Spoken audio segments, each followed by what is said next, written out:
Waduh, kali ini Tasya Atasya justru membagikan momen yang jauh dari kata menyenangkan. Di tengah image Tasya yang selama ini kerap membagikan momen berbagi dan memperlihatkan kepeduliannya kepada orang-orang di sekitar, kini muncul masalah serius yang disebut-sebut melibatkan orang kepercayaannya sendiri. Melalui unggahan di media sosial, Tasya mengaku menjadi korban dugaan pencurian yang dilakukan oleh karyawannya sendiri. Dan bukan kaleng-kaleng, kerugian yang disebut Tasya bahkan mencapai lebih dari setengah miliar rupiah. Yang bikin sakit hati tentu bukan cuma nominalnya, tapi bagaimana mungkin orang yang selama ini dipercaya justru diduga memanfaatkan kepercayaan tersebut untuk mengambil barang atau aset miliknya.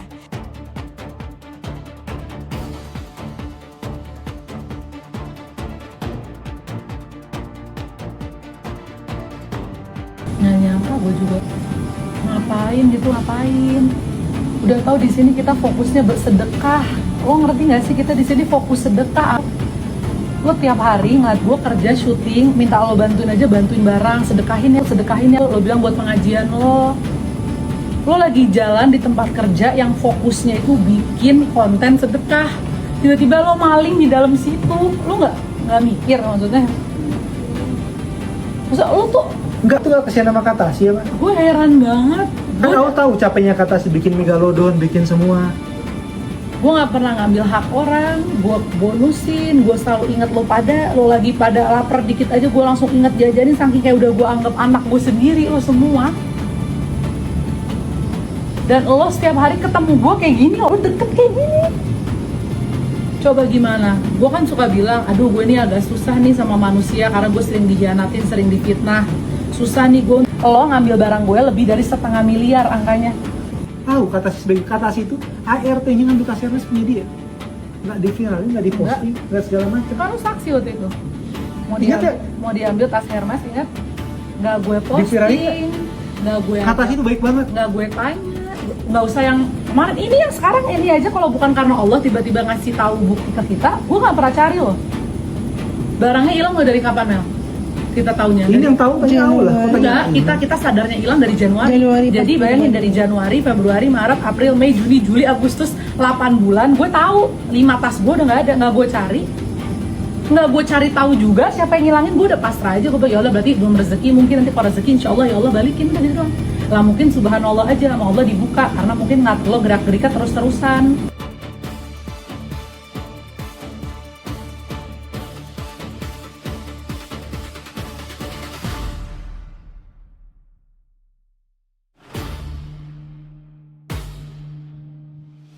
Ini kenapa dia sampai buat pernyataan begini?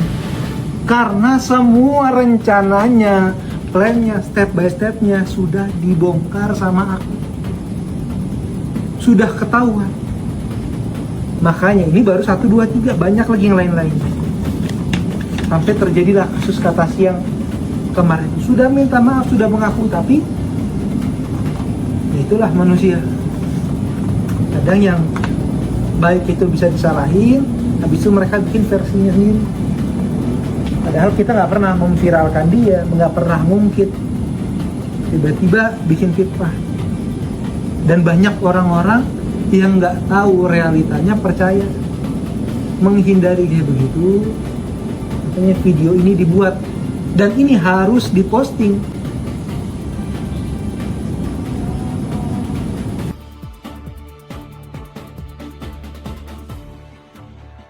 Tasya juga mengungkap bahwa ini bukan pertama kalinya kepercayaannya kepada orang terdekat mengalami masalah. Berkali-kali ia merasa kepercayaannya justru dirusak oleh orang-orang yang berada di lingkaran terdekatnya. Sampai akhirnya persoalan ini disebut membuat Tasya harus menempuh jalur hukum dan membuat laporan kepada pihak kepolisian. Dan dari video yang diunggah, emosi Tasya maupun sang suami juga terlihat cukup jelas. Wajar saja kalau seseorang merasa kecewa kecewa ketika orang yang sudah diberikan kepercayaan malah diduga melakukan tindakan yang merugikan. Apalagi selama ini Tasya juga dikenal kerap memperlihatkan momen berbagi kepada orang-orang di sekitarnya. Tapi dari kejadian ini muncul satu pertanyaan yang bikin geleng-geleng kepala.